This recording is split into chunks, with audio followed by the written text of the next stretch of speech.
What? We're live. Hey, we're live. We're live. Let's see if anybody's watching us. There was one person waiting. Hey, Keith, how you doing, man? I'm well, Stefan. How are you? It's good to see you again. Yeah, you too. I mean, you've had an epic trip to the United States, right? Yeah, that's right. I've been in the United States for over 5 weeks, and before that, I had a South African week here in Prague at home with members of National Wake, where I was doing screenings and concerts and sort of legacy events around my previous film, Plunk in Africa. So it's been a very busy 6 weeks, but now I'm happy to be home and enjoying the summer. Excellent, excellent. Listen, as per usual, I'm just going to check, because remember the last time we had this problem with just checking if anybody's watching comments. I'm just, again, hang in there. Everybody makes the mistakes, all of them. I'm just going to go to my live now and see what's going on. Beach Boys Week, maybe KJ, if we luck out and we live. Yeah. So let's just see what this looks like and just see if it's going to doubly.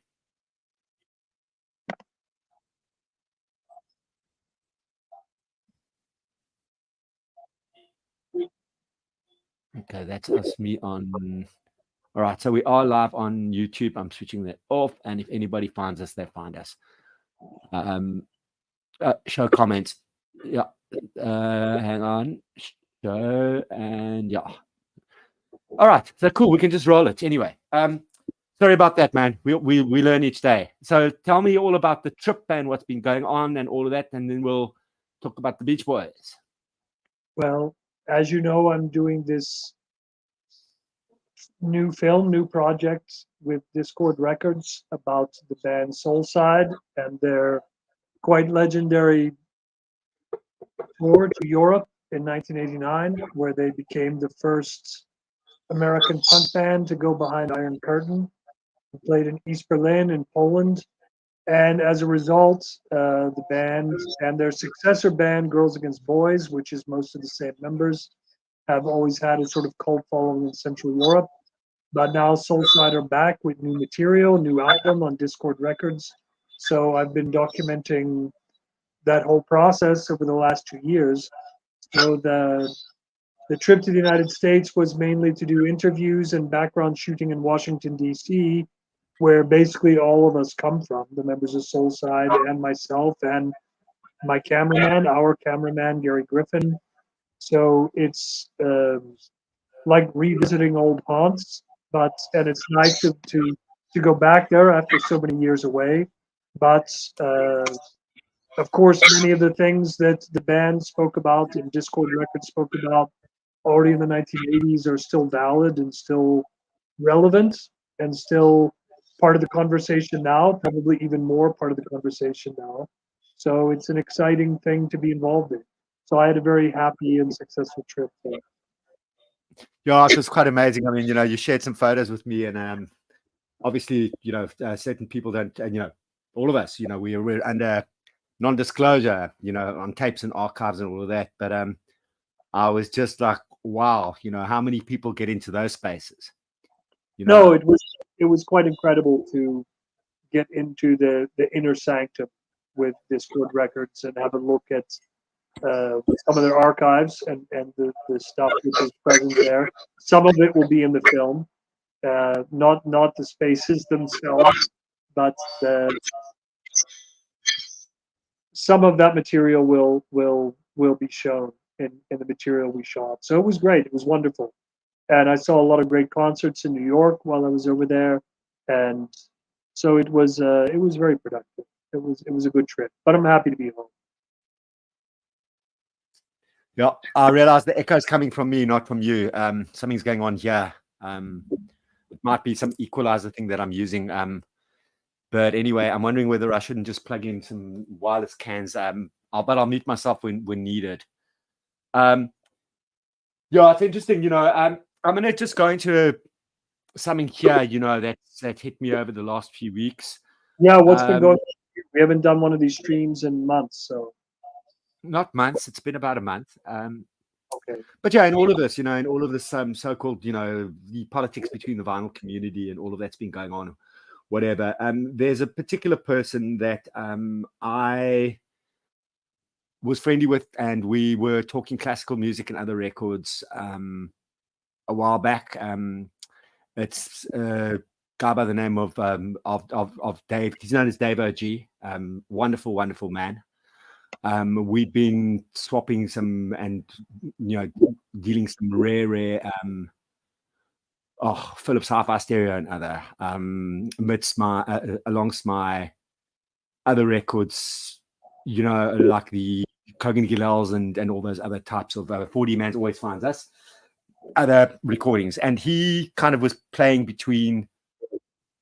There's a bit of a kind of division in the so-called vinyl community, but I'm over it. But I just want to let you know what's happened to him, because he's one of those guys. He worked, knows his castle stuff. He's in London. They did all the clubs, all of that. But in all of this, and I might have mentioned it to you, is him and I chatted about 2 days before it happened. But he went into, he had a stroke, a double stroke, and has been in an induced coma now for over 2 months. He shared master tapes with me and stuff, that have gone through the Electric Recording Company and other. One of the most mighty men in the vinyl generation, as we are, or the vinyl community, as the newer people like to call it. But it's been pretty worrying, because I spoke to him 2 days before that happened, and boom, in induced coma. A couple of us had a chat about him, and we still don't know whether he's going to come out okay, and that's been worrying. And every time I just remember he once showed me a tape that was carried across the ocean from the US to the UK. And it's like when we show tapes, or, how people are doing these reissues now, that reel or that box or what you were going through. It's just that essence of where the music comes from and how we preserve it, Oh, certainly, and the preservation and the archiving process is a very important part of how we approach music and listen to music now. Because if we're talking about recordings from the past, the way that it's been preserved and archived and represented, reformatted, recontextualized is very important. So that's part of how the vinyl world works now, as we know.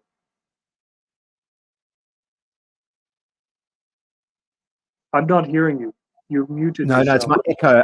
You know what? I think I'm going to put on my wireless cans, right? Can I just quickly change it? It's going to be easier, because, I need to move around and show stuff. And I've got an echo. There's something, I put on some new equalizer onto this thing for some other, I've just been testing some Bluetooth codecs and stuff. So I'm going to connect these. So just give me a second. I'll disconnect the microphone. I'm just going to connect these cans, and then I can move around, and then there's going to be zero echo. Just give me a second. So hang in there. Just going to go here, and I'm going to just, okay, so settings are going to change. Just hang in. There's going to be some weird silence and stuff.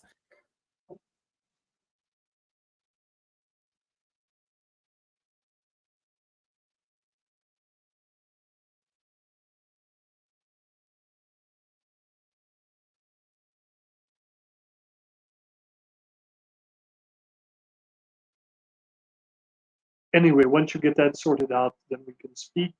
We can go into greater detail about everything that's been going on recently on your side, also with the Beach Boys reissue program, which I know you want to speak about, and other themes. I'm happy to join you after some few weeks away.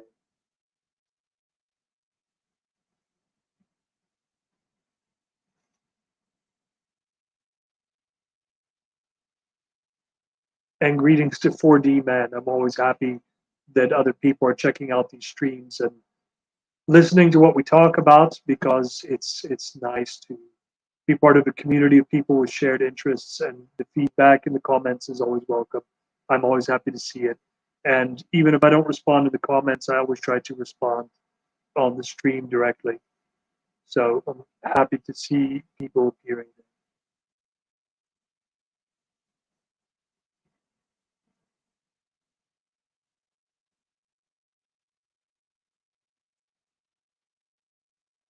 And he should be back.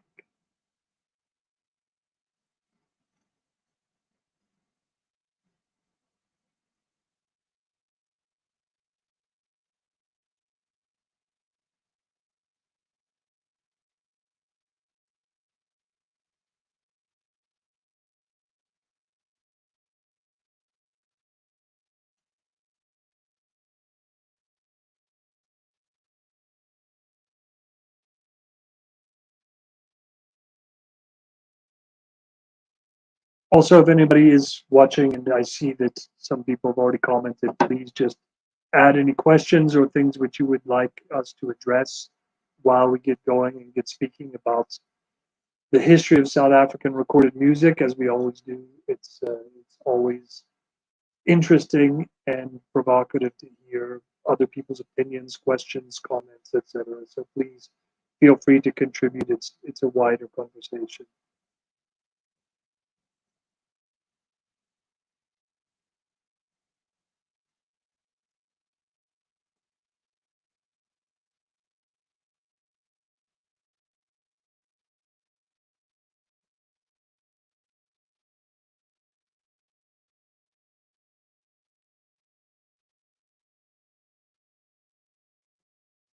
And apologies for these technical difficulties. I don't actually know what Stefan is doing.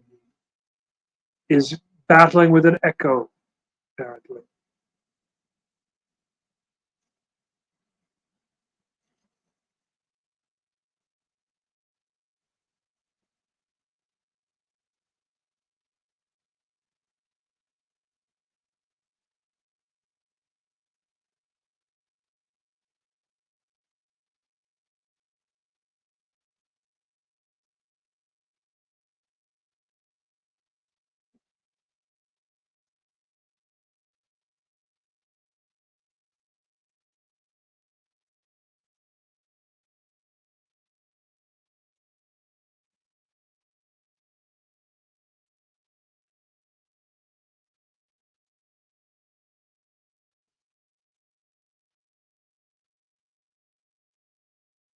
And there is now this comment coming from our colleague 4D Man about the old saying, variously attributed to all sorts of personalities, that's writing about music is like dancing about architecture, which I have always heard is affiliated to Frank Zappa.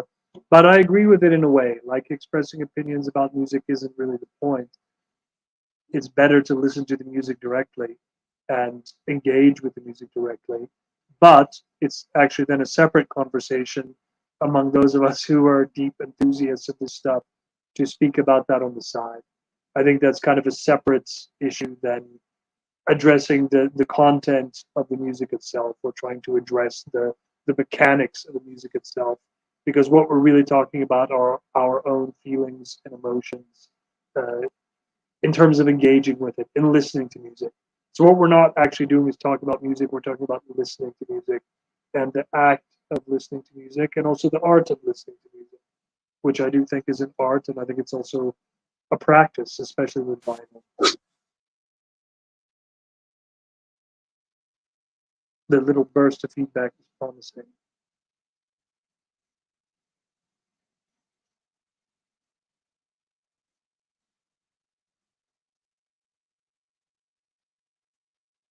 And yes, it is a potentially big subject. It's probably the elephant in the room in all these conversations, that the what we're actually talking about is in fact the the process and act of listening to music, rather than the music itself. I think music criticism and what we do on these streams is actually two different things.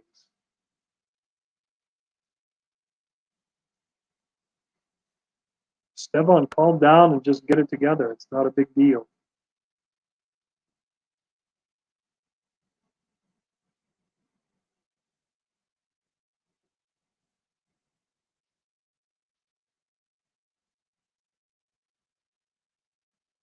I would keep talking, but I haven't actually prepared anything to say. I was called in out of my local pub to be a foil for Stefan to share some opinions and ideas that he has after the last exciting week that he's had, which I'm still waiting to hear. So I'm only prepared to respond to his prompts. I didn't prepare anything to speak about myself per se. So I'm in as much limbo here as everyone else. Hopefully Stefan gets it together soon.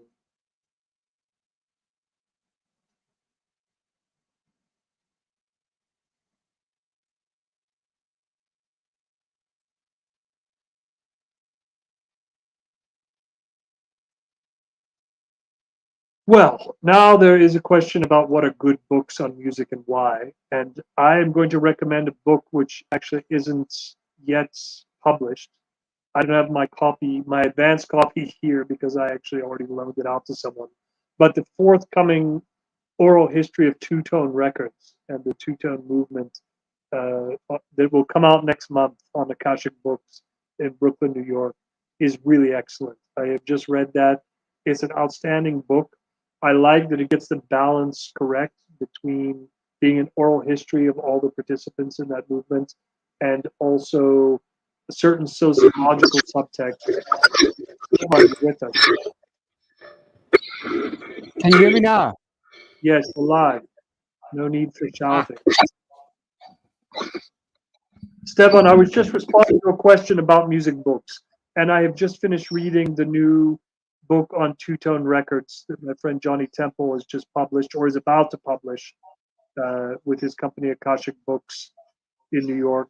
And I think it's really excellent because it is both a splendid and well done oral history, which gives space to all the participants of that movement, not only the people in the bands, but all the managers and promoters and scene people.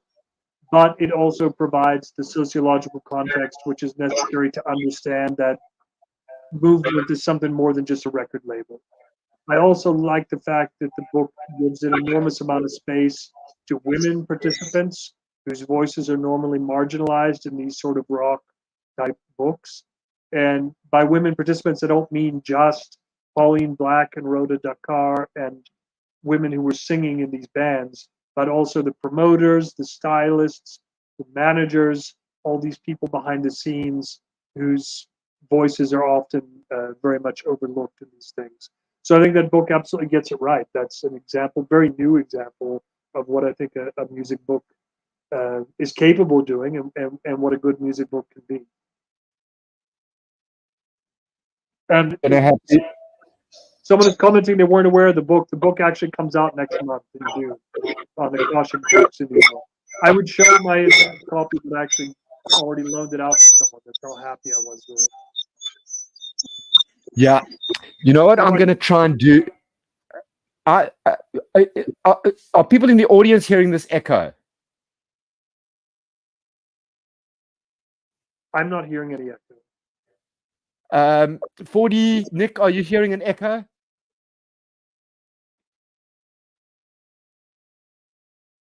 Okay, cool. Then I'm going to roll it.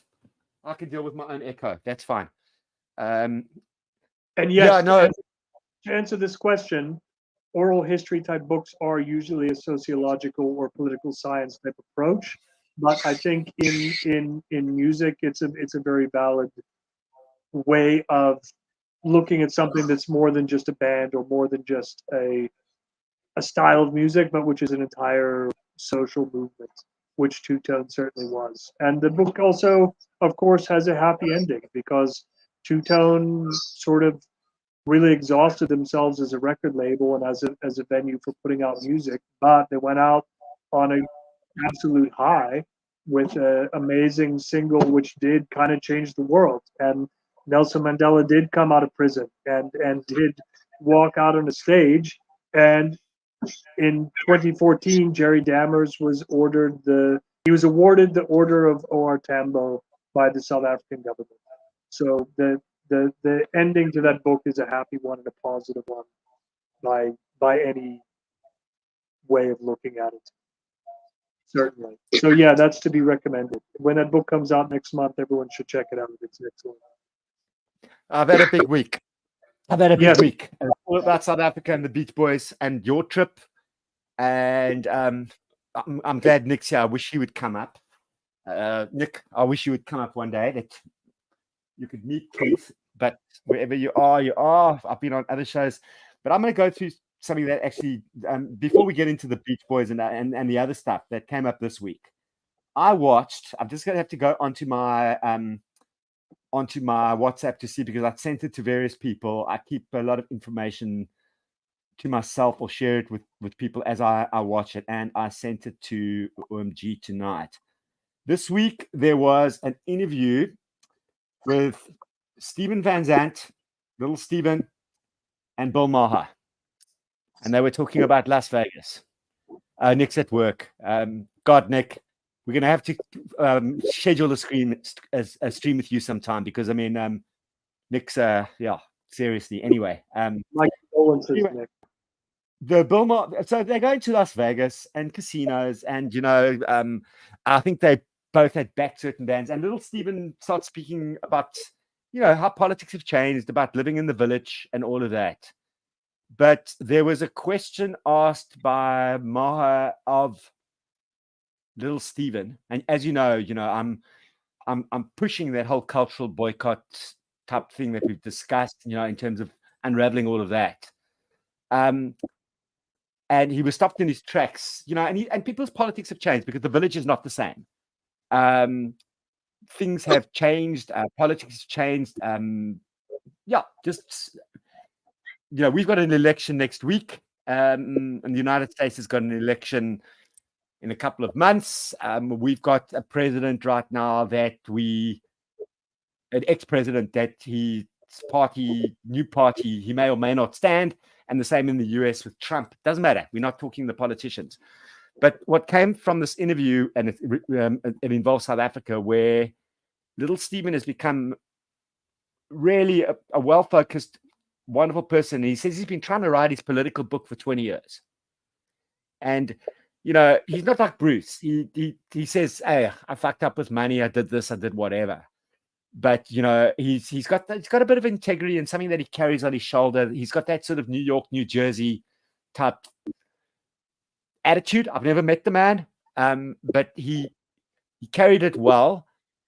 And he was asked in his tracks about how is, you know, jokingly or seriously, whether or not, with Maher said to him, oh, you know, so how does it feel to be the man that stopped apartheid? You know, and there was Jerry Dammers and the other people. And, you know, I saw that Paul Weller released a new album now, and, you know, South Council were all about, can't sell this record. You have Billy Bragg, whoever it was. But little Steven didn't get into that. He kind of laughed. He's got a humility to him in the way that he was interviewed. I'm just saying my perception. But he really went deep into more of an understanding of some of the politicians back in the time and what was going on. And I had much more respect for that than just giving the broad answer. Like I stopped it. He you know, he wasn't saying I stopped apartheid, you know. He just backed off and said, look, I was involved in that at that time. And that was the time. And now it's different. But that's what happened to me at that time. I did that song. I did whatever I had to do. And it made some impact for whatever it was or was not. And I respected that he didn't sit there on a pedestal, you know, but had the sort of, you know, he spoke more about poverty and people in the village and how Greenwich Village has changed, you know. And I was thinking to myself, shit, man, remember those days when you'd get into New York and you know, you'd pick up the Village Voice and all of that. That's gone. That era's gone. You know, and we're dealing just with a different world. So that's all I wanted to say, you know, about Steve Van Zandt. There is no Village Voice because there is no print journalism to begin with, let alone free alternative weeklies. That world has disappeared for reasons that are beyond just Greenwich Village. Yeah, Chill 69s. Yeah, sorry guys, I'm not going to be typing. It's just I'm just giving everybody a shout out. We've got 40. We've got in the house. We've got there's a couple of us. You know, if people find us or whatever. But yeah, this is interesting. So that was just, you know, because it's a whole South Africa thing. You know, and this week's been a big one. You know, I think for you and for me. You know, we had one of the people from the VC over, which is Dr. Robert. You know, he came over. He was on a little bit of a hunt on the, you know, everybody was like, oh, the African stuff. But, you know, he's an old rock and roll collector, got a serious collection of records. I mean, you know, he's got a collection of 12,000 records. That's a lot of records. And he doctors covers and stuff, you know, being a surgeon and a friend of Mazzy's. But he, you know, he's got a collection, you know, of certain things that he wanted. But he was on a bit of a Rodriguez trail. And you know, he got to meet with Steven Segerman. I got him some, private meetings with other people, hold some records, whatever he wanted. But then at the end of the trip, because he's going to be obviously putting up something, I also gave him the critique of the whole Searching for Sugar Man film, which was the reason why I started thinking about the project we're on, which is about the flame, which is what got me up and running. And then suddenly this week, boom, well, Disney goes and releases that Beach Boys doc film. Everybody's out and about. I get contacted by Record Collector in the UK. As you know, Mr. Draper contacted me to cross-check certain things on the Blondie and Ricky interviews. Some old connects had seen Blondie, other people had connected with me. And then at the same time, also, I've mentioned to you earlier, so I just got to get to my phone because Richie Unterberger published his critique of the Disney thing that came out today, which is really, really, really, really interesting. So I got the Record Collector after I'd spoken to Jason. And I mean, he's written books, as I said, on Prince and Beck, and liner notes like Yuki. He's an esteemed journalist and all of that, as you are. And I paid for the online version, which I read, and there's some great stuff. I mean, everything about Blondie, Ricky, Al Jardine, his persona, how, it's all there, so I'd really recommend that people go out and actually buy that Record Collector special edition on the Beach Boys. I can't yet because we don't get Disney here unless anybody can give me a VPN and some sort of paywall or whatever. I'd love to see the Disney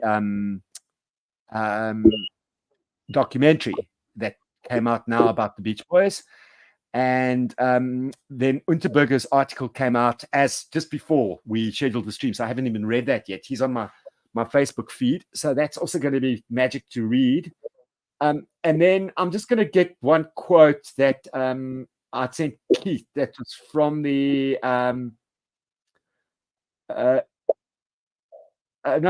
So in the Beach Boys sort of Endless Harmony soundtracking our lives Record Collector thing, there's Carl and the Passion So Tough, there's Holland, and then there's an interview with Blondie Chaplin and Ricky Fatah, and how the Flames turned the Beach Boys into an incendiary live act. I also shout out to people like Light in the Attic over the years, and then also Brad Rosenberger at Omnivore, who also just gave me some insight into certain things and the way I see things. And then I'm just going to go to something else I just snapped from the article. In the Beach Boys special about Blondie Chaplin and Ricky Fatah, what they tell Draper, and this is the headliner to the thing. I don't know if anybody, you see it's very difficult, but it's basically the beginning of the Blondie Chaplin, Ricky Fatah section goes, we kicked their ass a little bit. Blondie and Ricky joined the Beach Boys for a brief but fruitful period in the 70s. They tell Draper how they helped rejuvenate the band. And it's so true because they were, and as Brad Rosenberger from Omnivore once said to me, people don't get it. He said, people can talk about the Stones and you can talk about the Beatles, but they were British. And he said the Beach Boys were probably one of the biggest American bands ever and very white. And when Brian was going through whatever he was going through, and Keith, you've been backstage there. I mean, you've been in the presence of Mr. Wilson. I was not there. As Brad said to me, he said it took two black South Africans to turn the band around, albeit for a short period.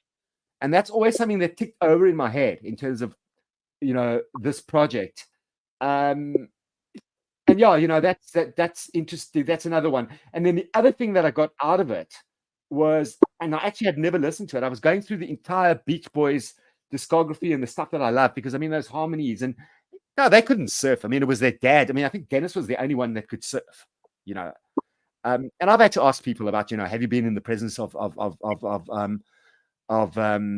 what's his name, of Manson or not, because they were around. I've asked people that, and I've had answers, not for here, but what comes out in this, the most amazing thing, and I listened to it. You know, it's on one of the albums. It's a later album.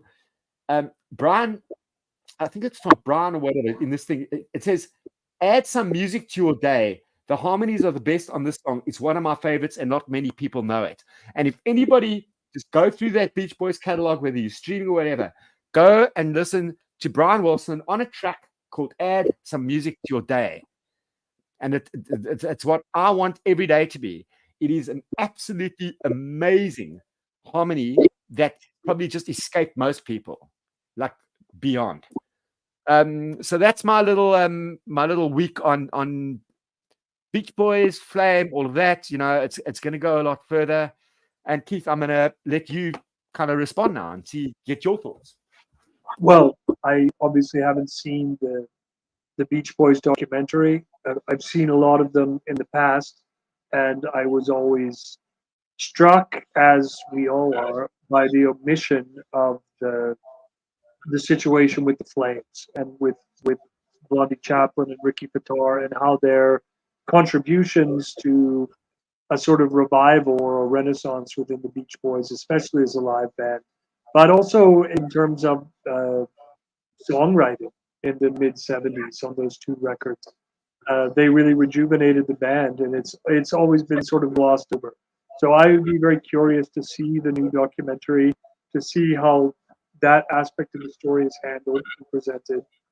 I am happy that there's ongoing conversation about all these things, including with the issue of Record Collector, which I also haven't read. I assume it's not even out yet, but it's promising. I like the fact that there's a lively conversation about these issues, because I've always thought that it was overdue for that conversation to take place. Yeah, yeah,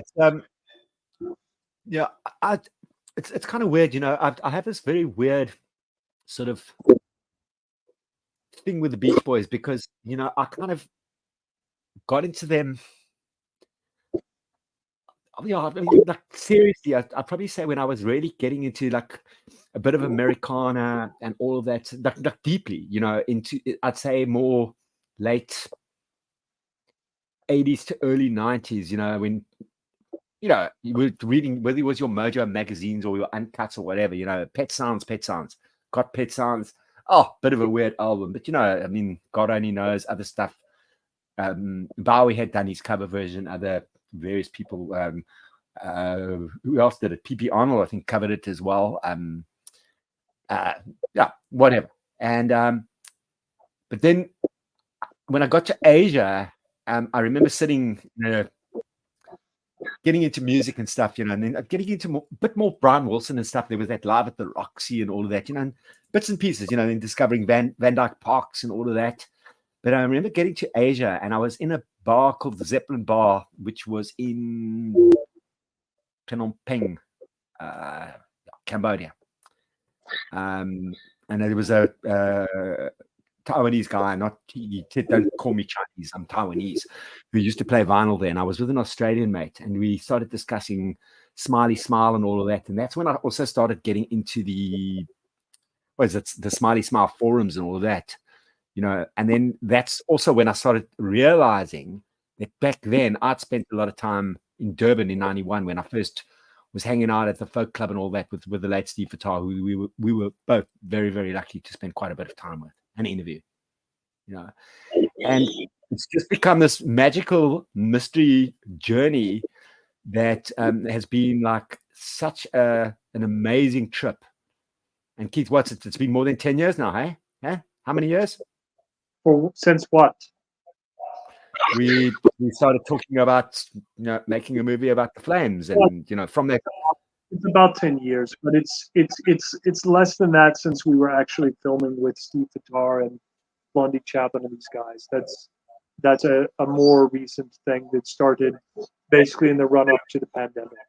But yeah, it will be all of these things provide fuel to the fire to get that back up and running, and I will be very happy to see that project through to fruition, because there's a lot of amazing information also about the Beach Boys that will certainly about the Beach Boys, about Brother Records, about the whole situation around both of those bands in Los Angeles, both the Beach Boys and the Flames, that I don't think people have any idea about. So it's a beautiful and untold story. I look forward to the right time that will come to put that out. So all of this is just furthering that process as far as I'm concerned. Absolutely. I just want to say, 40's asked a question there. Can you just look at the an overall question? What is the value of talking, writing about music instead of just playing, listening to it? Do you want to answer that? I mean, I don't know. Like, I guess the value of music documentaries is in the value of how they shift the conversation about music. But as we were talking earlier, the conversation about listening to music, appreciating music, what the role of music in people's lives is different than analyzing the music itself. I really see those as two separate things. And I think that most music writing that I engage with, and most music documentaries I engage with, have some social content as well that provide a different framework. They reframe the conversation about the music into something larger, rather than just having people talking about the performance of the music itself. I think that if that's the definition of a music documentary, that's very limited, because often you have people speaking who are not part of the original narrative. People who are participants in the original narrative as it happened, giving further backstory, further context, and elaborating that into a way that allows us to understand the whole social situation, political situation, family situation, and personal situation behind these stories is incredibly valuable. It's complex, it's interesting, it's maybe not for everyone, but I think that's the value of music documentaries or music writing on some level that isn't just a critical response to an album or a single or whatever.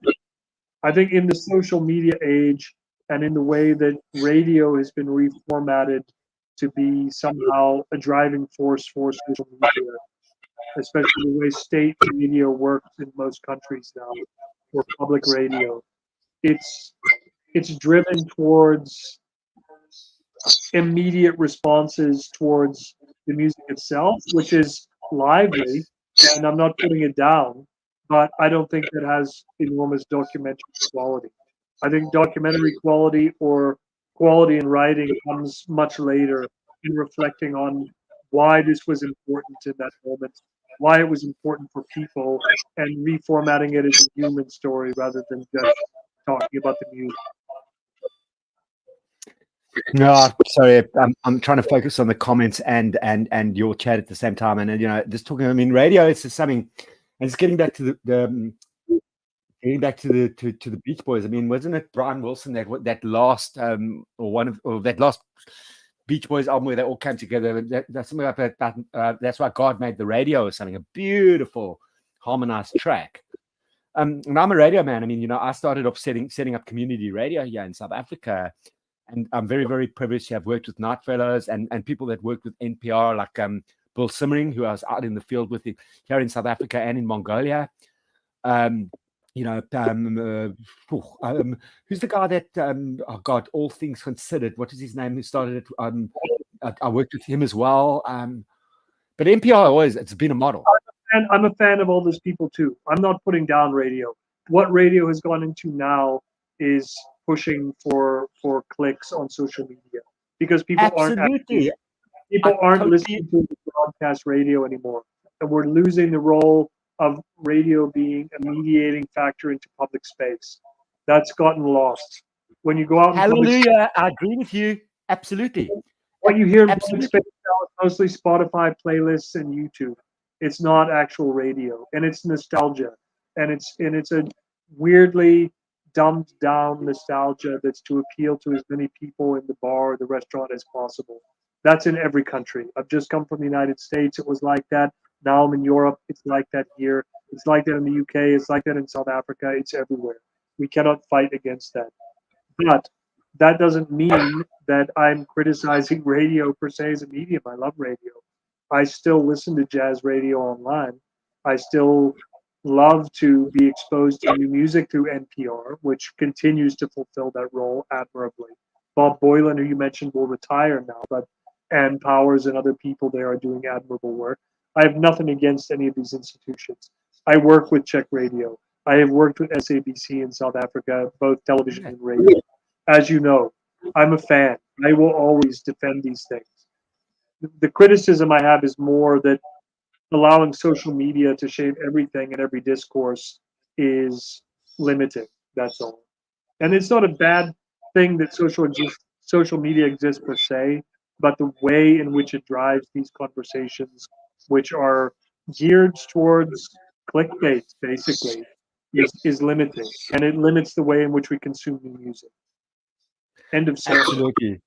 And what I was trying to say is, having started community radio and having set up Alex FM and having done, when we got community radio here, and having done the feasibility study on Bush, and having networked 20 radio stations, you know, like satellite wise, you know, in Indonesia after tsunami, and like, you know, just those old consoles, and bringing even mini discs and you know, early CDRs and all of that equipment and those mixing desks, and just getting basic microphones and getting communities to talk together at a local level. That's gone now. It's gone. And you know, everybody and their brother, their sister, whatever, is now starting a radio station. I've got Radio Garden. There's a couple of community stations that you know, and we can, you know, I've been offered a chance, you know, and then there's people that are still working. Bill Simmering has still got there's a little NGO that with my friend Chuck, they run it out of North Carolina or somewhere. Like to get that kind of thing going, and to maybe network a couple of stations, even if it's but good old fashioned radio, you know, where somebody just sits there and rolls and they talk, but they talk to a community, but not a global community that's seeking subscriptions for YouTube channels and other stuff, but more just for the love of something or for communication and information. You can do your other business your other way, but to share something that we used to share, which, as you said, Keith, has been lost through social media and other stuff. And boy, am I proud of you, because you're a hard man to find on social media, as are a couple of others. You know, well, and I've got to roll it because I've done it as part of my work, but sometimes it can actually destroy you. Well, I'm just not engaging with it. It's not what I do. What I will say here, though, to end this on a positive note, is that a wonderful community radio station, which I totally endorse and encourage everyone to go and listen to and check out, is the Alpha Boys School Radio from Kingston, Jamaica, which is actually a fundraising effort for the Alpha Boys School, which is a famous, decades-long, basically a reform school for wayward youths to get training in music theory and music performance, which has been an incubator for talents within the Jamaican music industry going back to the 1950s, starting with people like Joe Harriet and Don Drummond and Rico Rodriguez and all the originators. All of these people are Alpha Boys School alumni, and all the way up through to dancehall and into contemporary music and electronic music production now. So the radio station plays mainly music of famous alumni, but it's run by the current students and the current boys who are being trained at the school. So it's a wonderful social program. The music is first rate. It covers the last 75 years of Jamaican popular music, and it's all heavyweights. And it's a great program. Not only is the music guaranteed to put you in a good mood, but I think giving money to that station is really supporting community radio and community music activism at the best level. So Keith, that's Keith, can I ask you something? Are you able to type in the comments? No, because I have to sign in, and I'm not able to do it. No. The comments on the side of your StreamYard thing. I tried. The comments. When I tried to join the chat, I get kicked back because of something I didn't set up earlier. I already tried. No, fine. All right. So just pop me a message later, and I'll whatever. Because I mean, we all always want new radio. You know, that's what's amazing. Is like I'll send you a link to it because Alpha Boy School Radio is excellent. That's something I totally recommend. It's something that I was listening to a lot when I was in New York. The first week I was in New York, it was rained out. I was rained in, I should say, because there was a monsoon and an earthquake. Weirdly, the same week that I was staying in Brooklyn. So my dreams of being out every night were dashed. So I was staying at home listening to a lot of music, and I discovered Alpha Boy School Radio because my friend who I was staying with listens to it all the time anyway. So I was a convert. I think it's a great program. It's a great station, great thing to support. I'll send you a link later. No, absolutely. I mean, it's absolutely brilliant because I mean, I also think we need to get a little bit of a radio thing going. You know, I don't know if you've seen an app called Radio Garden, which actually you can kind of connect to. You know, and some of them are obviously online now, but they're proper old school radio stations. Yeah, I've seen that. That's also great. That's an amazing application. Also, I've fooled around with that a lot in the past. Yeah, and the good news is, I mean, Bush is still rolling here. You know, at least it's like still true. You know, we've got an election coming up, and you know, I mean, 4 days time. I mean, we've got an election, man. You know, and yeah, Cape Town's different to the rest of the country. I mean, people are shitting in their pants, but you know, we're gonna get through it. We'll get through it. You know, this country. I just want to say that I'm very pleased by this comment from 4D Man that I inspired him to go and reread Sam Selvon's The Lonely Londoners, which is an excellent book and is an outstanding example of everything I'm talking about, of how culture and sociology and the role of popular culture and subcultures within people's lives can actually have a history changing dynamic to it. And I think the Lonely Londoners, which is basically delineating the experience of the Windrush generation in the early years in the late 50s in England, in London, is a perfect example of that. Which is why I always big up that book and recommend it to everyone. I think it's yeah, it just deserves to be better known, more widely known, and it fits into this conversation, even though it's not exactly about music, but the characters in the book listen to music all the times and express themselves in a very musical way. It's a book that has music in the background and is the subtext all the time, as does a lot of Caribbean literature, in my opinion. I must tell you. So I'm just going to tell you a little story because just by the way, hats off to Fred at Voom Voom because the doctor got some great records there, right? He's got 3 shops now. Yeah, he's got 3 shops now. He was in France, but I mean, the doc got some good records there. I got 1 or 2 there, but I'm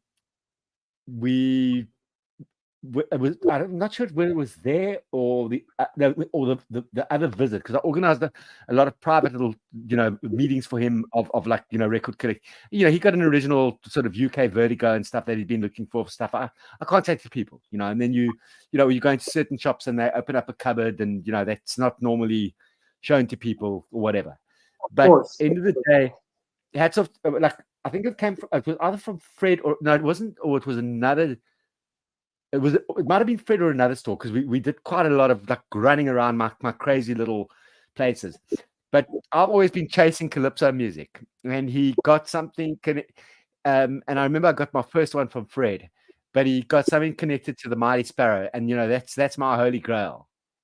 And he was like, "Oh, I'm going next. One of his next trips is I'm going to Trinidad and Tobago, or whatever, And he got it, whatever. And I wanted to say, like, shit, I would have grabbed that record because that's my top shelf of stuff. And he was just like dipping in, But that's what's great is when the music goes to somebody else. I don't covet, but it was just the most amazing thing to see that he picked up something that sometimes so few people gravitate around, that whole sort of calypso kind of thing. And I was just like, can I show you my calypso records that I just bought in Washington D.C. on Hugh Street? Go for it. I'll be right back. Amazing stuff. Since you bring it up, you will love these records. Yeah, and I'm just going to put it in the comments here. And I'm going to put it up there. Hats off to Voom Voom Records because Fred was great.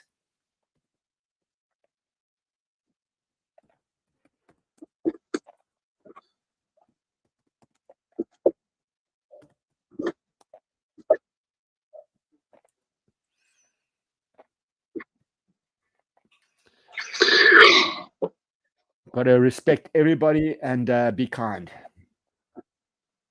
Stefan, let me show you three things. Because when I'm in Washington, D.C. in the last years, I didn't go for 27 years, but as you know, last year around this time I went as well. And I go into these two record stores on U Street, which I really love. One is called Joint Custody, and the other is called Psalm Sistema. Both are outstanding. But weirdly, in Washington, D.C., in these shops, you can find in the cheap bins a lot of gospel records and a lot of calypso records if you're into that kind of thing. So I'll just show you these three that I brought back just now. And I mean, I also got lots of jazz and reggae and stuff, which you can find anywhere. But these are straight calypso records. Check this. Calypso Road, Mass in California. Label? From 1982. Label is Straker's Stereo. This is Wait, I'm going to make you big. straight from Oh, Trinidad. yo. Gorgeous. Look Oh, at how's this. that cover? Check the price, man. $2. No. And it's still in the shrink, eh? Still in the Still in the shrink. shrink. Check this one, man. Since you No, mentioned don't talk to me about Mighty Sparrow. Okay. Like, I've got cassettes and stuff. Don't even go there. Yeah, but look at this. Look at this beautiful artwork, man. I know. This is like label. label is corner. Back corner. it's Show the just put the spindle in front of your face. Put the IA. label in front of your face. Can you read this? So this is it. IA. That's your record label. Bit of a groove there. This is obscure stuff, man. This is from the islands. This is like. I know that shit's good. I mean, that's the shizzle. That's the shit.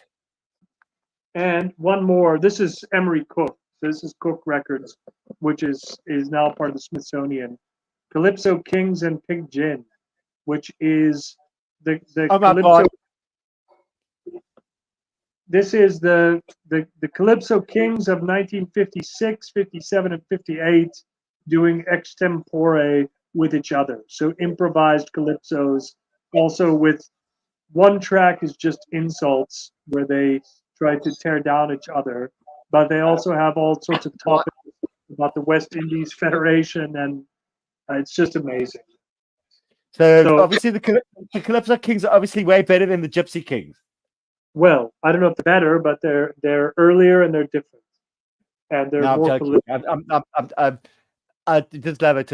But also just getting back to various people, like the teasing people. Mazzy would love a pink gin or whatever. We're just laughing, and then just by the way, just talking about the Gypsy Kings, it's kind of funny. Some people are like, "Oh God, I hate the Eagles." I can't deal with them. But I don't know if you remember when they. I mean, and I think it was also that when the Gypsy Kings, their cover version of Hotel California was at least half decent. I actually don't even remember that, but the Gypsy Kings did like lots of covers. That was part of their shtick always. They were sort of a rumba, like a rumbo gitano cover band. But I mean, they were fine. They came out of a whole scene of stuff that was going on in Spain in the early 80s after the fall of fascism and the demise of Franco, where there was a lot of sort of hybrid and fusion music being done in Roma music and in flamenco culture, of which they are just maybe the best known exponent. But that whole scene is worthwhile and is worth checking out. No, I mean, I don't own a single Gypsy Kings album, and just that track is on some CD compilation. But just talking about, oh God, John, this is another one I picked up recently that I also need to clean. Put yourself on the screen. Oh wait. No, I'm just gonna. I've got to do my. How do I do this? Oh yeah. That's what I'm saying. Sorry. Yes. Yeah, this one. also, just going through all this old gospel stuff, the Mahalia Jacksons and stuff, and there was a show last night that we're talking about like Bessie Smith and all that early stuff. This was my find in terms of gospel music. Check this one out: The Mighty Clouds of Joy live at the Apollo. Oh my God! This is an almighty record. This is almost like a rock and roll record. It sounds like if Screamin' Jay Hawkins was recording with Link Wray, because it's got this incredible distorted guitar in the backing band. So it's got like the label. No, let's go through that label at the back. What label is it on? Just turn it around. Peacock Records. Again, this is like totally obscure stuff. Look at this, man. Live at the Apollo. That is, and who's playing on it? It's the Mighty Clouds of Joy, which are a vocal group. But backing musicians, is it a cappella or is it? It's featuring. This is who it's featuring: Clouds of Joy, Dixie Hummingbirds, Sensational Nightingales, Jackson Southerners, and the Highway QCs. The Highway QCs are probably the backing band. The label is in Houston, Texas. Erasmus Street, Houston, Texas. Jesus, Lordy Christ! It's amazing. It's so rocking. This record is so deep and it's so bluesy and so great. Amazing, amazing stuff. I love gospel music. Me too. Yeah, just thinking about that's how I got into. So I've just got to put get us back to both on screen. Actually, let's do it this way. That's how I got into listening to opera, was through the black singers, that came from the church, and I think a seminal piece in all of that, as much as it's not opera, I went into Jesse Norman and all of that, and then obviously, what was her name? The Hasidic, she's Spanish, Victoria de Los Angeles. But for me to hit opera, I had to hit it through a certain way, and a seminal LP in my sort of conscience. I was conscientized in music in a certain way. Was obviously Aretha Franklin's, the Double Live Gospel album. I mean, that is just like, Amazing Grace. And you get through that, and then which is with James Cleveland. So that's like first rate, top shelf, old school gospel. That's an amazing record. Also, the documentary film of that is pretty first rate. If you've seen that, which is a concert film of the recording of that, which only came out after Aretha died. She never wanted the film to be released in her lifetime, but it's actually extremely good, and it's magical stuff. It's a wonderful record. And I think that's a gateway record into gospel for a lot of people, obviously. No, absolutely. It's quite ironic. I mean, we and I'll post this later, but and there was a great there's a group called the Jazz Bums, and it's a good conversation. I mean, Mike from the Jazz Bums last night, and he's way younger than us. He's not yet 40, but he's kind of going through the whole jazz thing. And last night he hit a little bit of an epiphany on the early Louis Armstrong and the Hot Five and the Hot Seven and all of that. But then going back they were going back into, he's a big Sinatra fan, like I am, for certain reasons. And then the Rat Pack, whatever reasons.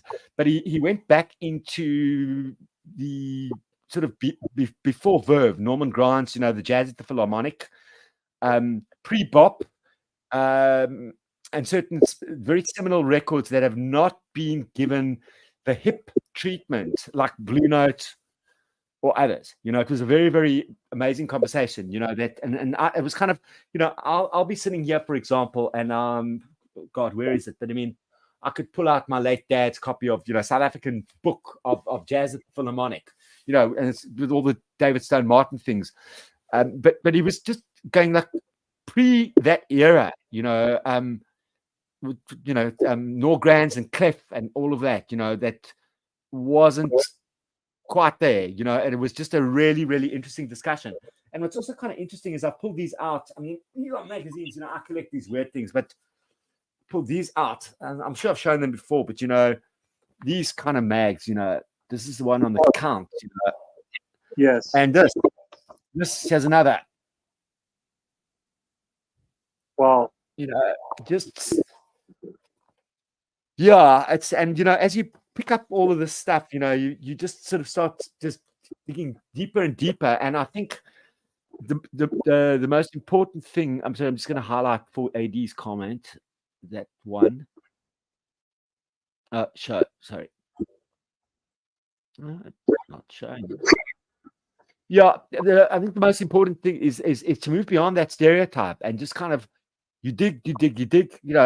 I can sit there my whole life, like some guys or women, people, and sit there and say, like, I am going to spend the rest of my life only collecting Sun Ra or free jazz, and I love that music, and but there's the other stuff, I need the gospel, I need this, I need that, I need that. I mean, I showed you today, earlier, this record out of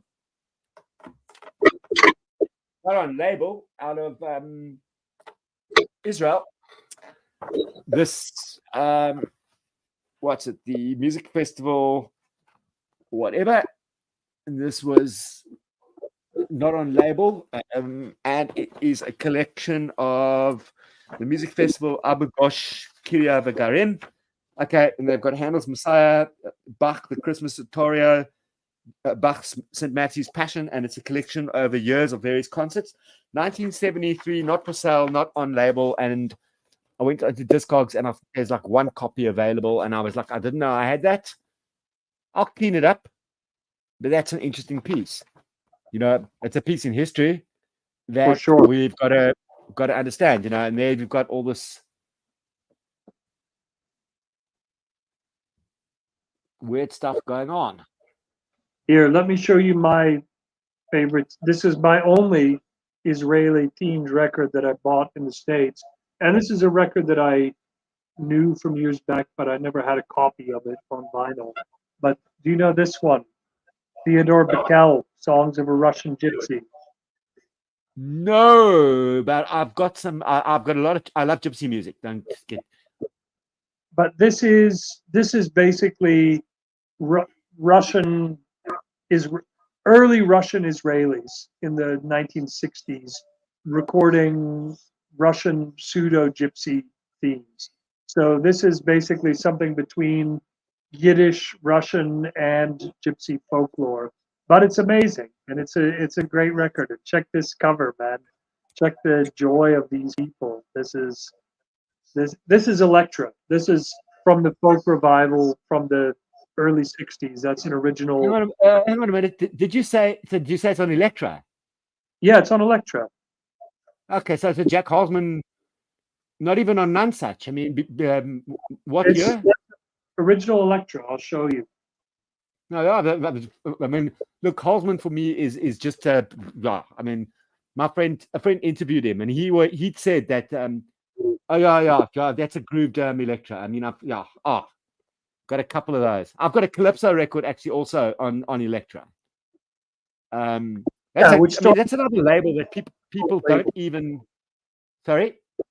It started as a folk label, Electra. That was the first thing they were into this time, before Nonsuch came along. Yeah. He started Nonsuch as his budget classical label. Yes. Yeah, and then Nonsuch eventually became a bit more of an avant-garde label, but it was a budget. I mean, I've got a complete, probably about 20, 30. Have you seen those budget Nonsuch covers? Sure, of course. I actually have a bunch of them too. Yeah, the art. I buy them for the artwork, and they're brilliant recordings and good. Well, some of them. I've even got some like weird Japanese music on them. I mean, Halsman was Halsman. I'm going to just get me back in screen as well. Halsman was just an incredible person, in terms of what he did. And a friend of mine who's based in Paris for his music documentary interviewed Halsman. What was it, 2012 or so? He's also a journalist, worked for the New York Times and the Herald Tribune. And he was doing a thing on open mic, and Halsman turned around even back then, and he said, and I've repeated this on many a show, And Holzman turned around and he said, "You have to understand, YouTube is the new open mic." Because they were talking about Dylan and Von Ronk and all of that, and the bottom line and what was going on, getting back to New York City back in the day. Yeah, I have to say, like someone was asking about music books earlier, if it was for D-Man or one of our faithful listeners, but one of the most fun music books, music memoirs that you can ever come across is the Dave Van Ronk book that he did with Elijah Wald, I guess back in the 70s. But that is still, it's amazingly funny, but it's also a blueprint for kind of how to work the music industry and how to build a career. Because Dave Van Ronk, the point of that book is that he did everything right, and he gives you all the details, all the tips on how he did it. And he just got blown away by a Black Swan event that Bob Dylan appeared, who could do everything he could do, but also do his own thing. And Van Ronk was over. And so the book is written from the point of view of a loser, but it's one of the best books about the workings of the music industry that I've ever read. And it's hilarious. And it's just a great memoir. I must tell you, Van Ronk, for me, like every time, and I've only got about 4 of his records, but I mean, it's like I can't get enough, if you know what I mean. He's excellent, of course. He's a real blue. Did you buy any books on your trips? Yeah, of course. I mean, I bought dozens of books, and also like many of my friends that I was staying with and that I was working with when I was in the States are either writers or book publishers or involved with books somehow. So I was given a lot of books. So I have stacks and stacks of books. Most of them aren't necessarily music books, but some are. And I mean, it's just a lot of basically contemporary African American fiction, and also rare old books that I found that I liked. Because I was in Washington D.C. and New York. These are wonderful places to buy records, but they're also incredible places to buy used books. That goes without saying, I think. But so I actually tried to scale down the amount of stuff that I bought in the States this time, because I went crazy last year and I bought more than 130 records and a whole bag of books. So this time it was sort of more controlled about what I was doing. But of course I bought lots of books. I'm just gonna carry on talking. I'm just gonna go and I bought 2 books this week and I want to show them. It's gonna be interesting. I'm just gonna hopefully I can find them on the shelf somewhere here. Maybe. God, let me just try and find 2 books.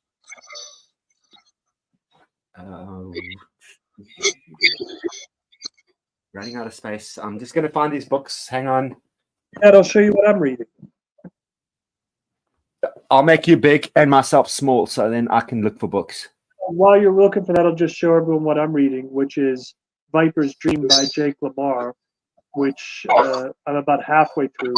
Another one of the books that I bought when I was in the United States, which is basically a novel about a character who's a failed jazz musician who has become the most famous and legendary marijuana dealer in Harlem, specializing in servicing the jazz community, but from the 1930s to the 1960s. So a lot of jazz musicians from that era, starting with Louis Armstrong and in his band in the 1930s, up through Thelonious Monk and John Coltrane and people in the early 60s. And of course, the Baroness von Königswarter, or Nika, as Thelonious Monk famously called her in his song. They're all characters in the book, and they interact with this new hero. So it's a lot of fun.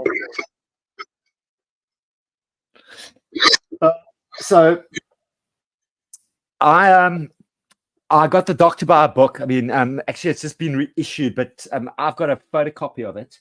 The Doctor on his trip. I'm just going to go through the book. Yes, to answer your question for D-Man, it is written in a jazzy style. It's written from the point of view of a failed jazz musician who wants to fit in with these guys, and he's adopted this position of being a drug dealer over decades, basically to still be in communication with the jazz community. So the whole thing is written in jazz idiom, jazz slang, in the rhythms of jazz music. It's very well written. Jake Lamar is a African American writer who's my age who lives in Paris. So he's fantasizing about a world he didn't know, but it's written from the point of view of someone who has deeply gone into this music, understands it, loves it, and has chosen to write a sort of crime novel about this milieu, this world, because he loves the music. So it is also kind of a deepest book. And for whoever was saying that they missed the Strand bookstore in New York, it's still there. It's still going. That's actually where I bought that.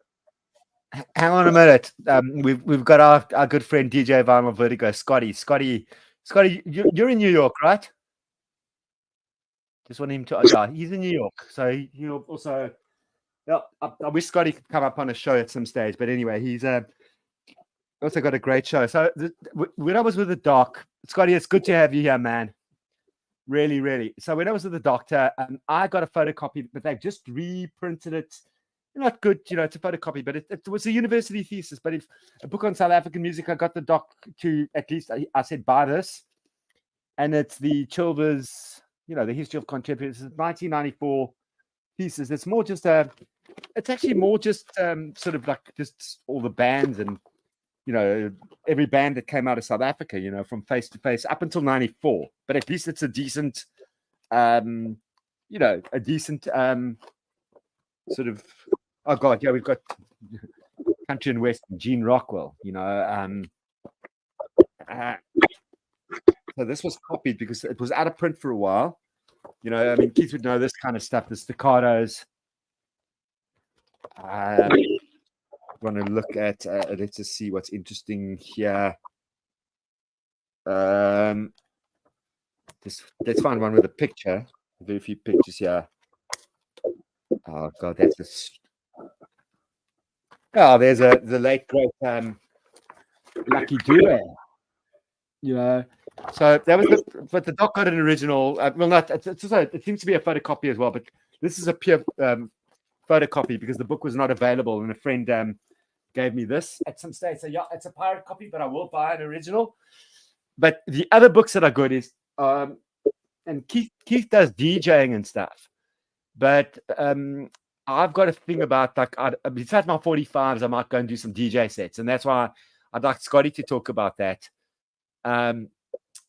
But I won't take my records out and onto anyone's turntable or stylus or whatever. Maybe my 45s. My records have a different purpose here, and with archiving and all of that. But I've always said to people that I'm way prepared to maybe take some 45s or cassettes, and I've got all my original iPods, including a Firewire 400 version 1 iPod, and I've been studying iPod culture, and I still run them through my incredible sound system and the tubes. And I had the iPod book for dummies, but in the store the other day, I found this book, iPod, Therefore I Am, A Journey Through Music by Dylan Jones. And it goes from Napster. I read that when it came. It's a record collector. It's written by a record collector. Yes. Okay. So that's one of my reads. And then luckily, at the same time, I found this baby.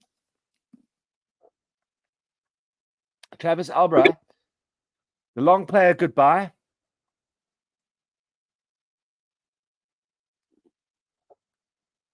And I've always talked about the convergence, or how we look at the convergence between digital and analog music. This has got pictures and stuff.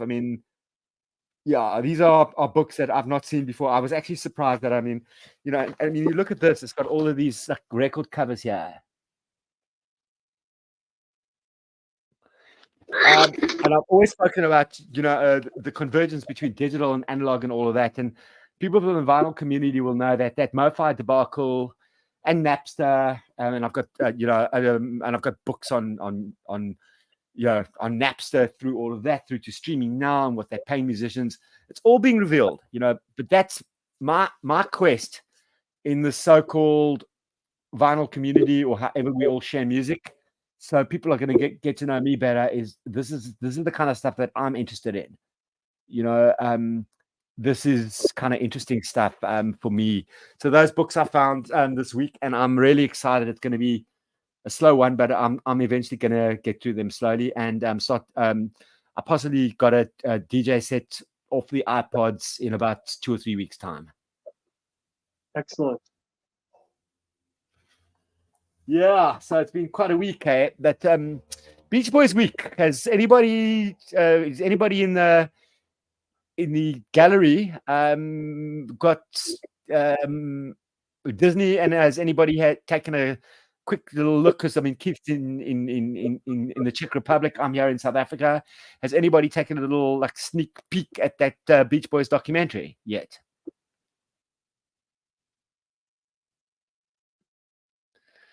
Okay, well, I don't know. 4D. Yeah, I think Scotty's the only person who's in the US that's with us. Oh, Lucky Dube was amazing. While we wait for the response to that, can I show you one other Elektra record that I found? Go for it. I'm making you big. Okay, check this one out, man. Also original Elektra pressing. Oh yeah. I got them full. I've only got 3 issues. So I have never owned an original Elektra Records Phil Ochs record either. I ain't a Martian anymore. This was also like, I don't know what I paid for this, $4 or something. Records are so cheap in the United States. I mean, look at this with the Goldwater for President's banner behind him. This is just such a wonderful period piece. Just excellent stuff. Elektra Records, New York City. It's got the gold label on the inside. Actually, I'll look.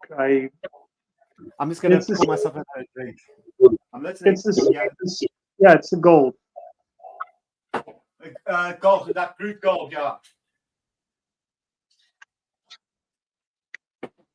Sorry, I'm just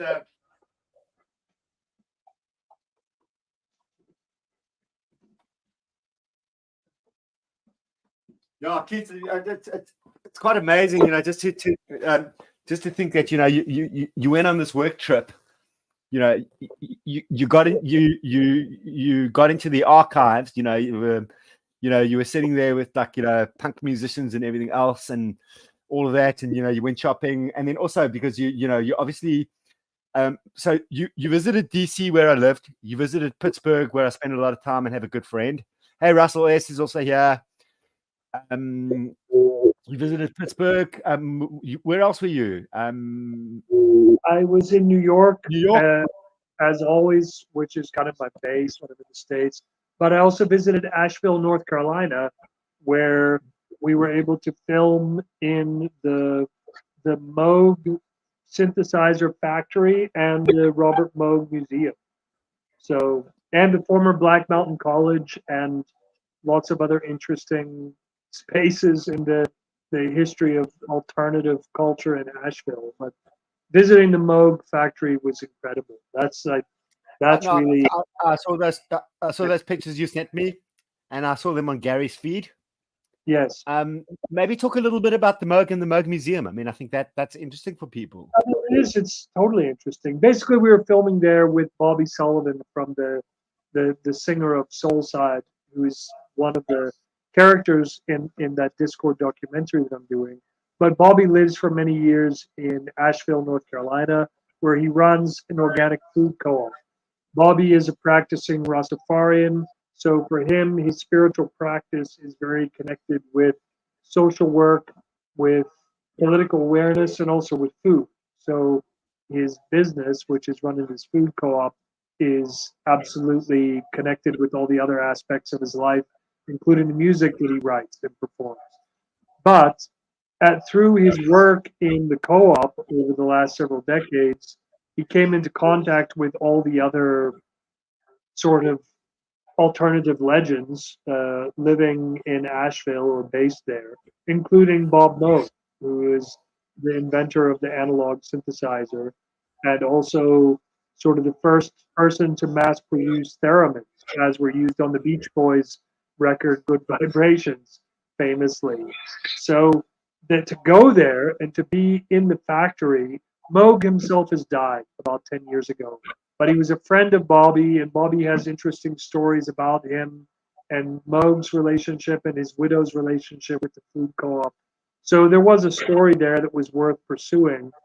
But going to the factory and also to the Moog Museum was a wonderful experience. And all the people in those spaces were very welcoming to us. They allowed us to film everywhere.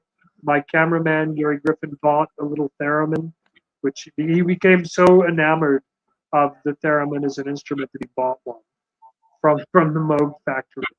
We played around with mini Moogs and melody Moogs and all of these wonderful sort of uh, analog synths, which they still produce. They still make them in that same factory in North Carolina. It's extraordinary.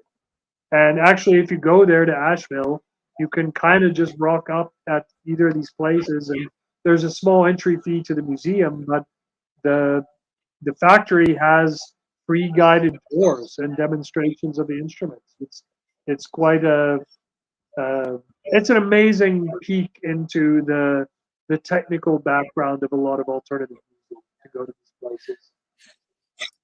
That's quite amazing. I've been just like uploading, as I've been sorting out the records and stuff, just stuff to my Discogs, and I can't quote and I can't go and look now, but I think I've got a record, that I've, I keep weird things, everything you ever wanted to know about the Moog or whatever, or something, whatever. Again, that's an American press, whatever. It's like a, before the obviously who's the person who did oh God the person who Wendy Walter Carlos, and all of that and whatever. But this is a whole thing it's a whole collection of Moog stuff, that I've got just somewhere in one of these shelves. But it's one of those records that now that I've got the ultrasonic, it's because that's the easy clean before the vacuum and the brushes and all of that, which is the best clean. But the easy clean, just to get rid of all of that Cape Town, humidity and moisture and everything of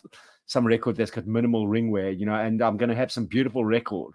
That's an American press of like the history of Moog music, which is fantastic. No, absolutely. I just want to comment to 4D Man's comments in the sidebar about Jeff Dyer's wonderful book, But Beautiful, which I'm a big fan of also. And that is probably one of my favorite novels or fictional books dealing with jazz and with jazz musicians. And this Jake Lamar book is a little different. It's more maybe in the vein of Marlon James or Colson Whitehead, who I would say would be his peers and his contemporaries as African American writers.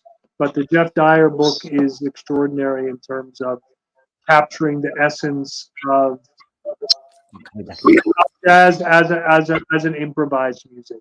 And I agree with your comment that it's excellent, and it's particularly good on Thelonious Monk and the Baroness, the comic author, who also feature in the book that I'm reading now, which is Viper's Dream by Jake Lamar. So it's all part of the same family tree, the same DNA. I will always read almost any novel that is that deeply about jazz, because jazz is the primary music that I listen to and that I've always listened to, even though all my films are about punk music. And then I grew up with hip hop. Jazz is still like, I don't know. It's a first love. So I continue to come back to that well over and over again, musically and its literary equivalents. So thank you for the comment. And yes, it is always a good example of show and not tell, which I try to be inherent of in my work as well. Always. Sorry, can you just repeat that? Something about show and tell?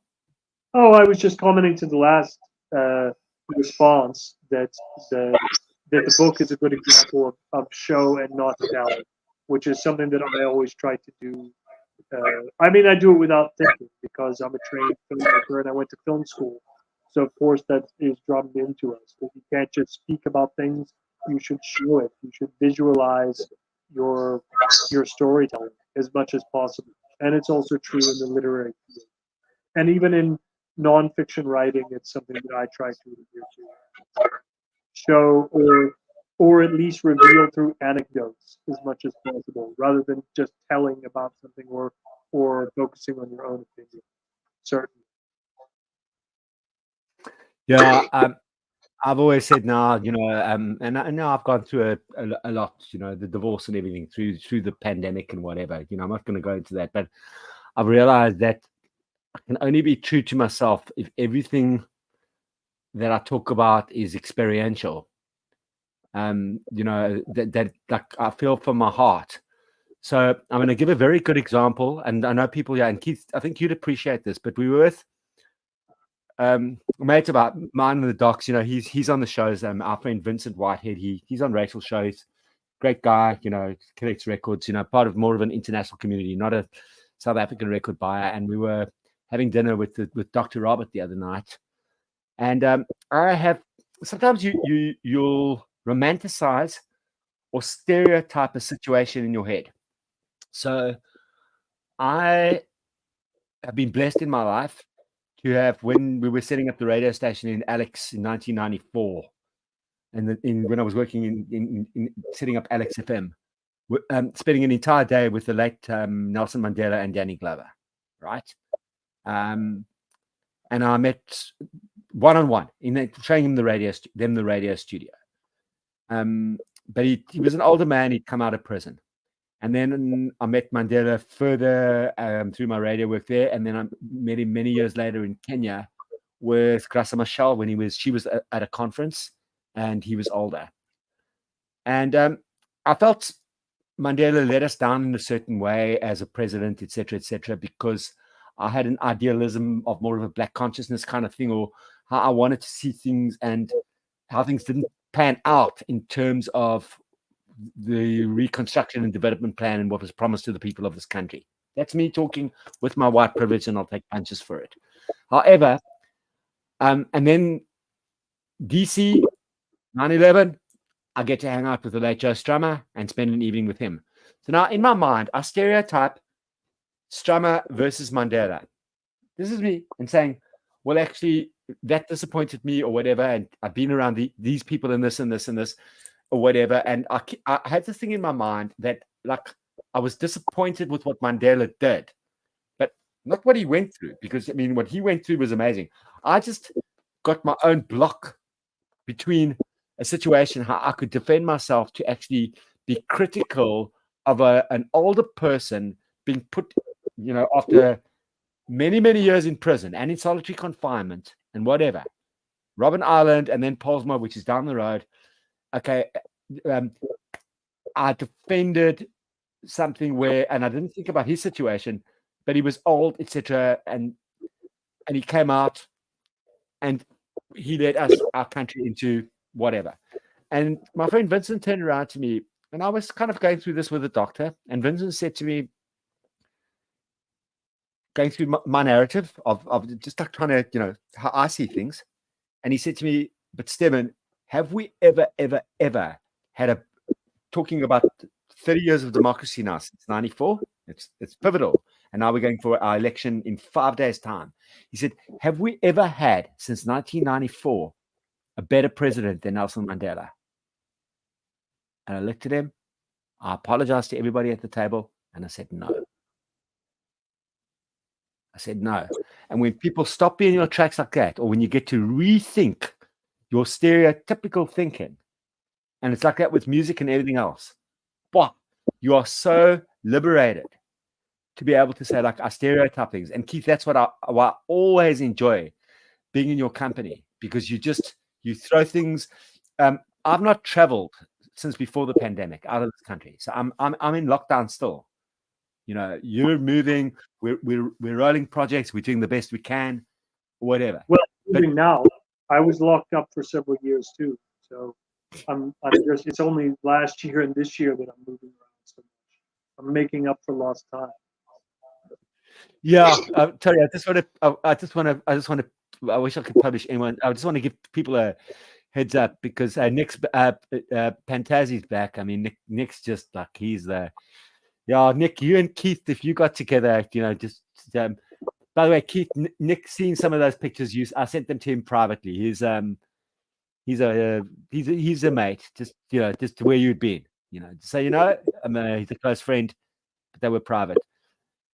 For these, I'm bitter and twisted. I've gone through what Mandela went through. The fellow had some kind of state of grace that I do not have. I'd get vicious if so much as it rains. Keith, how would you respond to that? I mean, I am a total 100% uncritical fan of Nelson Mandela, of his personality, of his dignity, of the way he handled himself, of the role that he performed through the South African transition, and as a president. I find myself incredibly lucky and privileged in my life that I was able to travel into, and not just travel into, to be at home, to settle myself and to be at home and to establish a long-term working and living relationship in the Czech Republic and in South Africa, precisely because I have so much enormous respect and have absorbed so much influence onto myself, onto my life, onto my ethics, onto my sense of social justice, and onto my sense of how I do my work from both Václav Havel and Nelson Mandela. These guys are ultimate heroes for me. And even people like Joe Strummer or Barack Obama and Ian Mackay and many others that I could name, Chuck D, Johnny Temple, whoever, like other people who are heroes of mine, they're in the second category. For me, people like Havel and Mandela, that's on another level. And the fact that I even lived in the same time as these people is amazing. The fact that they actually went through, they fomented revolutionary change in their countries, overthrew tyrannical and absolutely oppressive regimes, and came out of it on the other side, still had a sense of humor, still were fun, still loved music, still danced in public. These are the kind of presidents that I would like to have now in any country, in every country, all the time. I love Nelson Mandela. I love Václav Havel. These people are, I couldn't express more joy about the fact that they even were among us and that they were able to be political leaders in our lifetime. So I have nothing critical to say about Mandela personally. About the ANC or about the way governance has gone in South Africa over the last 30 years, that's a different question. Of course, I could raise a lot of critical opinions against that, but I don't direct that at Nelson Mandela personally. I think that would be unfair, actually. So I've taken back my words about what I said about Mandela, and thanks to Vincent Whitehead, a couple of these people know him on the stream, and I apologize to him publicly in front of the doctor at a dinner the other day about my stereotyping of how maybe it was because I had something in my heart that like he hadn't brought us to the promises of what we expected in this country. But did he make promises? No. It was the party. He was. What I'm saying is there was the reconstruction and development plan and all of that, but I'm over it. I mean, he's a great man. I'm over it. I realize like one person cannot do something alone. There's bigger powers. There's governments. There's other things. He suffered. His wife was banished to Brandfort. I mean, when he again, and her lover, her later lover, studied with me in law school at Wits. He was in my class, and he's part and parcel of a political party that's sort of again the opposition to the ANC right now, the EFF, right? But I'm going to show you something. We've got an election in 4 days' time. So what's today? Sunday, right? I'm just going to my calendar. Sunday. So we have our. It's been 30 years of South African democracy, and Keith, this is pivotal. And then you can give us your playlist or whatever.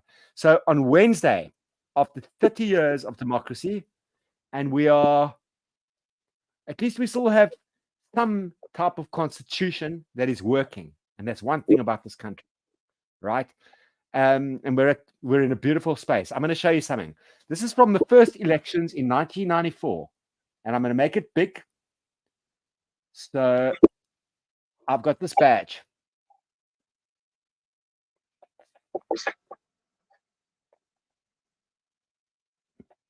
Let me just.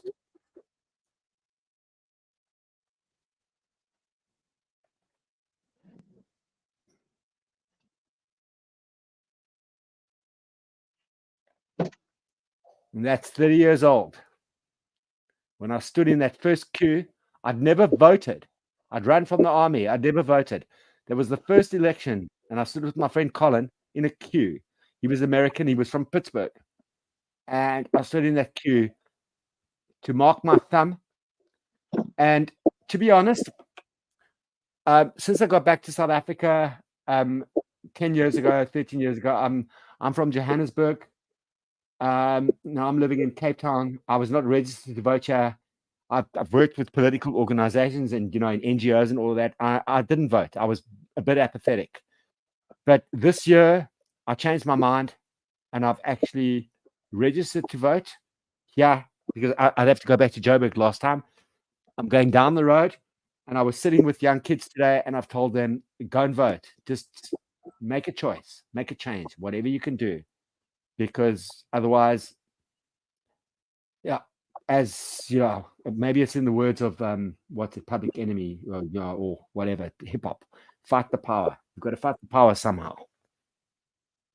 I was actually not in South Africa 5 years ago for the previous election, and I won't be there next week for this election.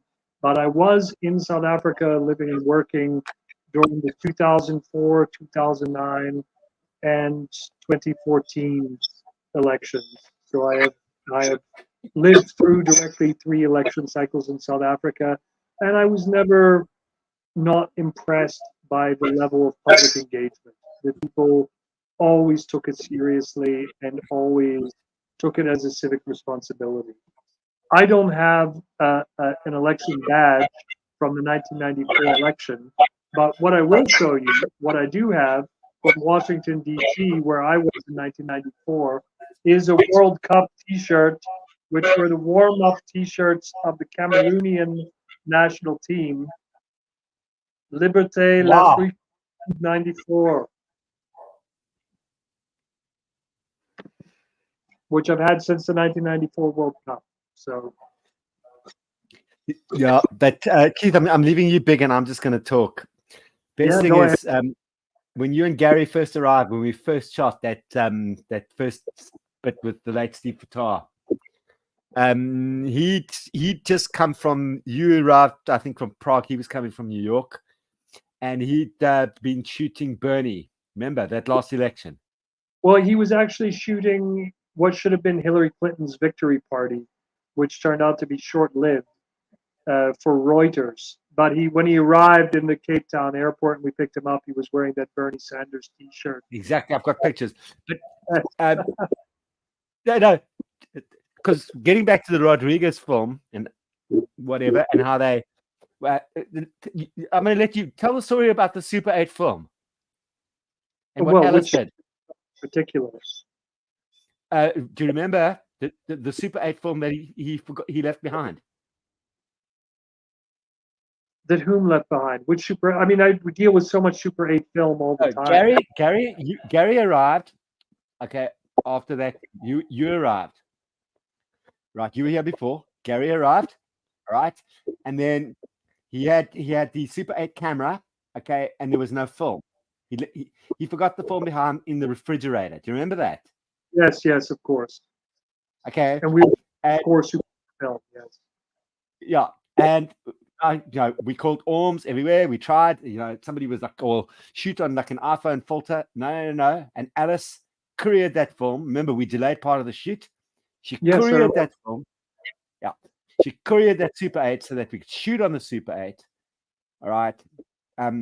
And for me, that is the integrity of a filmmaker or a cinematographer. and that is why every time, and I'm just saying it here, you've worked more with him than I have, many films and all of that. But he's won an Oscar and he's won Sundance and more for cinematography. He's a monster. An Oscar, an Emmy, and Sundance. So he's got those awards, and it's a pleasure and a privilege to work with people like this, and with Barbara Koppel and with Ian MacKaye, and these people that I'm able to work with, and Steve Fattar, and yourself, really, like to work with people of integrity and fundamental decency is a prerequisite. If they also happen to be renowned and respected in their fields, that's even better.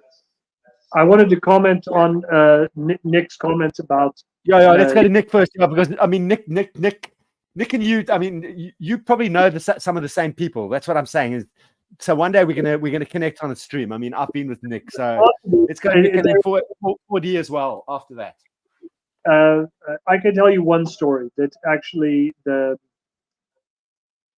members of Fugazi were taken out for some, and this was in the feeding frenzy after the breakthrough of the Nirvana record in the mid-90s, and the members of Fugazi were taken out for a lavish meal by Ahmet Ertegun from Atlantic Records, and the deal that was put on the table for them, and Ahmet Ertegun said to Ian MacKaye and to the members of Fugazi, I haven't made this deal since I made this deal with Mick and Keith, but you can start your own record label under your own name, but through the auspices of Atlantic Records. And I don't know all the members of Fugazi personally, but the ones I do know have all repeated the story and said that they knew exactly in this moment that it's when they should get up from the table and leave the room, that this conversation is going nowhere. And for Ahmet Ertegun, he's thinking, the only band I ever offered this kind of deal to was the Rolling Stones. This is how much he wanted Fugazi to be part of Atlantic Records. Everyone in Fugazi were like, well, it was nice to talk to you, and we're all fans of Atlantic Records, and we like talking to you about Washington, D.C., because Ahmet Ertegun also grew up there. And they enjoyed the chance to meet him, but they were totally uninterested in what he was proposing, even though it was a minimum of $10 million that they were leaving on that table. But that's not what Fugazi was about. That's never what Dischord was about. And in fact, virtually everyone I know who was a Dischord Records artist owns their own house. They're financially secure. They're stable. They are doing okay. Like, they didn't get rich, but they didn't go bankrupt, and they didn't clown themselves in the all the bad vibes of the 1990s record industry collapse either. So I think there's a lot to be said for Dischord's working model. I mean, I've always been influenced by it in my own work. It's something that I've always carried around with me. To now meet these people and work with them and be in partnership with them is it's very profound and very serious for me. But I recognize that they're my predecessors. They're the people I learned from, like Ian MacKaye and Jeff Nelson, and these people are my educators. I learned about how to do this sort of business in the cultural industry and still keep it real and be legitimate and not screw people over and keep a fundamentally decent approach. I sort of learned it from them, also from hip hop, but from hip hop artists, not from the hip hop industry. With Dischord, I learned both from the same people, both the ethics of what you're presenting lyrically and in terms of your lifestyle, but also the model of business practice. Yeah, it's quite amazing, just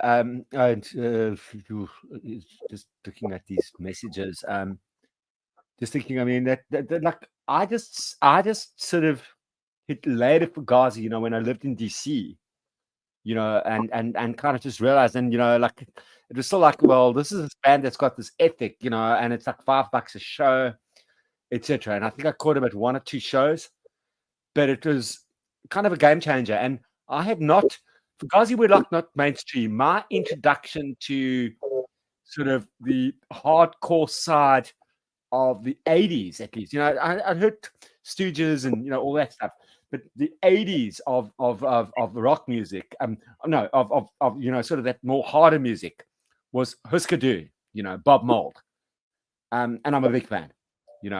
Back in the day, and then through Sugar and all of that, and also it's amazing how he's also navigated his whole thing, growing up and his sexuality, as a brilliant fucking musician.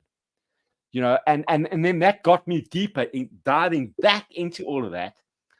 And then obviously that connection with punk, hip hop, the Beastie Boys, and then just thinking there's something that ticked in the US that was a little bit different, and the more I get into it, obviously, I mean, we'd all heard like, Henry Rollins band. What was that? Black Flag. No, I mean, Henry Rollins has been, Black Flag, all, the SST and all of that kind of stuff. But I mean, what was most accessible to me, what hit me in the 80s immediately was Husker Du. There was just something about that band that just like, what is it? It was Hart, the other musician. Hart, yes. Yeah, Grant Hart, and just what a obviously we were all listening to Pixies and all of that, but for me that was more mainstream. That stuff was mainstream. Pixies, Nirvana, that was mainstream. Fugazi were never mainstream. Husker Du, for me, were never mainstream. That was not mainstream music. Hey, but like Fugazi are also from a later era of Dischord Records, where Fugazi was designed to not necessarily be mainstream, but to be. Everybody in that scene was ready to go larger, to be national or even international, and to get out of DC and to get out of this narrow hardcore circuit. So there was a wider palette and a wider horizon that was part of how these bands were designed. The early Dischord bands are totally analogous to what you're talking about with Husker Du or Black Flag or SST or any of the other regional labels. And where Dischord really separated, where they really stepped up in a way, was to negotiate international distribution and to negotiate international touring for their bands, which American punk bands did not do in the 1980s.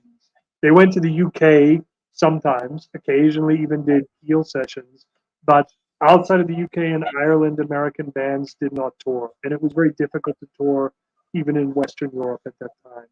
But Dischord sort of pioneered working relationships with people first in the UK, then in the Netherlands, then in Germany, then in Poland. And so that's sort of that's the story I'm trying to get into with my film, is how the Dischord model got transplanted to Europe and why it's still so fertile and so rewarding here in Central Europe, and why bands like Soulside and Fugazi still have such an enormous following and such an enormous respect. It's because they actually came here. They showed up. And they also played the equivalent of $5, as they always do.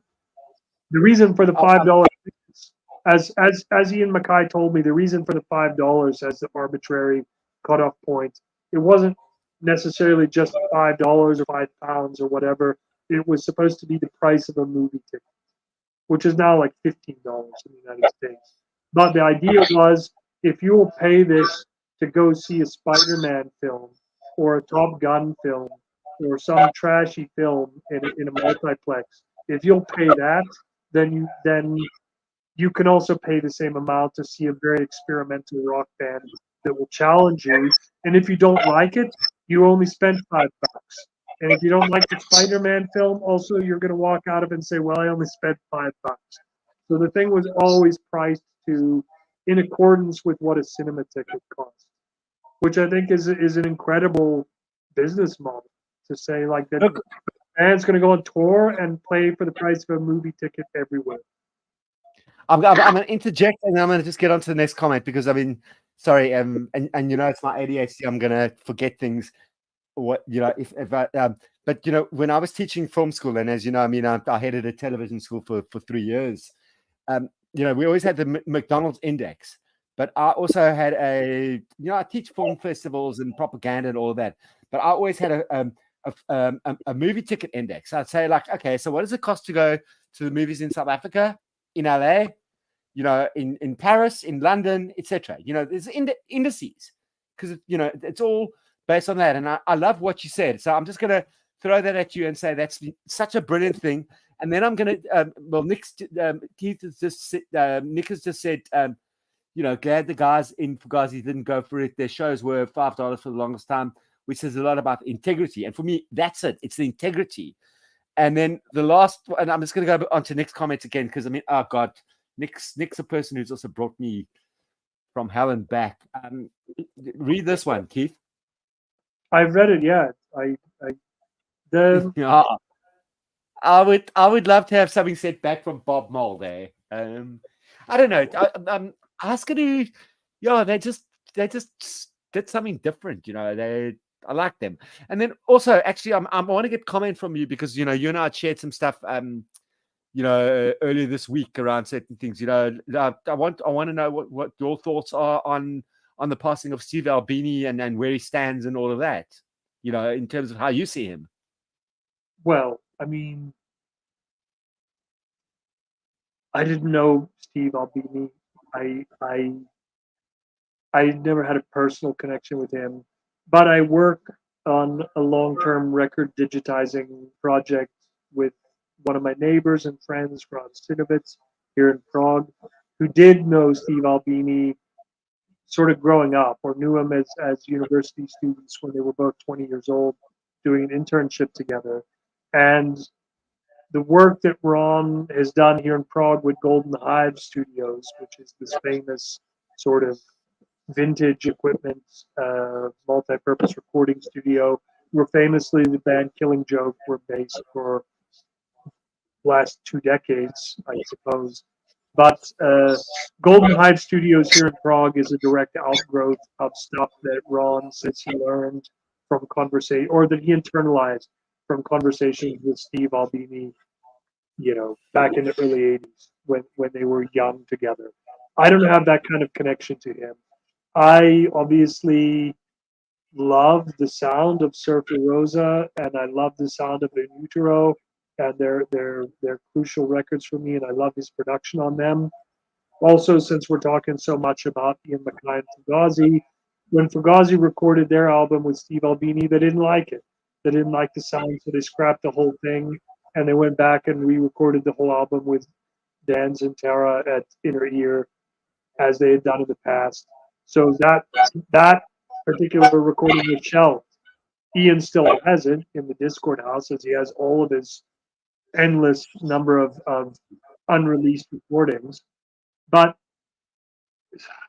I didn't know Steve Albini enough, or wasn't enough of a direct fan to comment on his passing. It's obvious. I think he was a major figure in recording technology and in redefining the role of a producer. I'm very happy that he, late in life, as it turns out, chose to reevaluate the role of white privilege in his life and apologized for a lot of stupid shit that he said to a lot of people over very many years, and recognized that it's not punk rock to just say homophobic or racist shit to people, to be aggressive and antagonistic, just to be cool, because it's never cool. And I'm glad that Steve Albini caught up to that, and in the last years of his life very consciously projected that message that, to even think that making homophobic remarks is cool means that you're basically speaking from a position of enormous privilege as a straight white guy who's allowed to say this crazy stuff, and that it's somehow part of your image as a wild man that you say outrageous things. And he eventually realized, like, actually, I never should have said that stuff in the first place, because clearly he didn't mean it, and it was not, those statements were not heartfelt. He was not a racist. He was not a homophobe. He was not a misogynist. And the fact that he finally came out and admitted that and sort of cleared that slate, I think it was of tremendous value that he did that.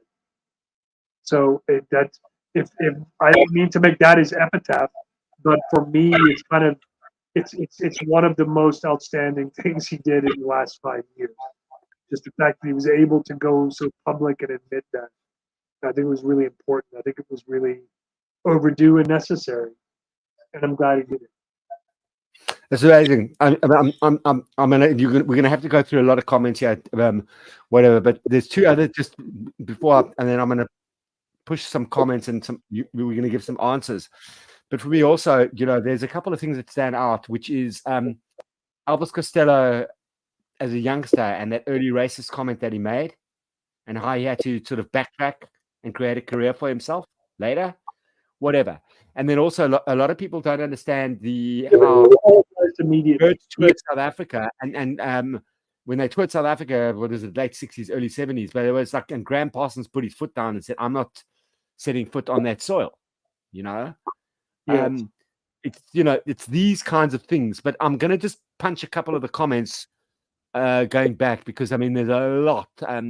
So, Nick's going, cool story, thanks for telling it, the $5 show.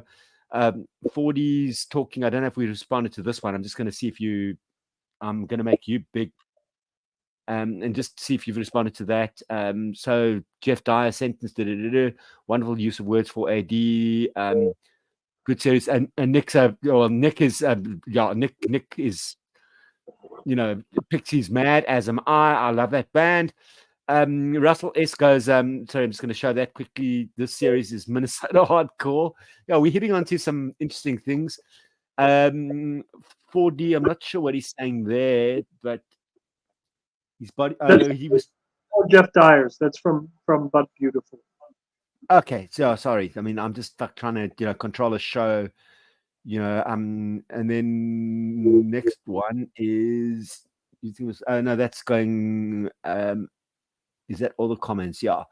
So anyway, yeah. It's been interesting because it's like we've gone through a lot of music and just it's like the connects and how we see things and all of that, and I thought I knew certain things about getting back to, and we're going to get back to Beach Boys because it's also important. I knew certain things about that connect with hardcore punk, all of that, whatever. And I hit a periphery, and then I have friends like yourselves and other people like Nick and that, and I go deep, and then I'm like, wow, I'm in. Your entire explanation or narrative, or not narrative, your understanding or how you perceive Steve Albini to be makes a lot more sense. I've learned something from you tonight. Oh, I have to say that we were sitting after he passed. We were sitting around the table with Ron Sinovitz, who actually knew him, and Andre Storma, who was in one of my previous films, Vinyl Generation, who's a music promoter here in Prague, who had dealings with Steve Albini and obviously knows all of these records. And so we were sort of talking out the more problematic aspects of Albini's personality. I didn't know him personally in the way that these guys did, but I was very, strong in my heels that I liked the fact that he apologized for saying stuff that he recognized was inappropriate and was coming from a position of such privilege that if he were African American or gay or a woman, he would never have been allowed to say. He would have been challenged much earlier. But he incorporated all this and made it part of his angry man persona for too long. And he eventually said, actually, I don't believe this shit. So I don't see that as weakness on his part. I see it as strength. So I read his legacy in that way. Obviously I've got certain things, that he produced over the years, I didn't, and I've got records that I'm sitting here that I didn't know he even produced, I'm suddenly, but what was the last great thing that he did produce before he passed? I don't know, because I haven't kept up with him that much. I don't follow I did not really follow the career of Shellac because it's not really my thing. And like a lot of that Chicago based music, I like things that are, I don't know, less shrill or funkier somehow. And it's also weird for me because the hardcore music or the punk music in DC or in New York very often reflects all this other music that's going on in town at the same time. And Chicago is also a town where the Impressions are from, and Jerry Butler is from, and house music was invented, and Chess Records was there, on and on. Muddy Waters was based there. There's so much depth and complexity to the local music scene there. But a lot of this stuff around the way post punk was structured in Chicago, it was really white to the point where the fact that a lot of these people were making these supposedly ironic racist statements at the same time, it never sat entirely well with me. So a lot of these bands like Shellac or Big Black or Ministry, it just wasn't to my taste for a lot of reasons because there was just too much other good stuff going on. But I never hated it. I'm just saying all of this to explain why I cannot give you an in-depth answer as to the production values on recent Shellac records. Every time I've heard them, I've thought the first track on the Shellac record was brilliant, and then it was sort of diminishing returns. That's just my opinion.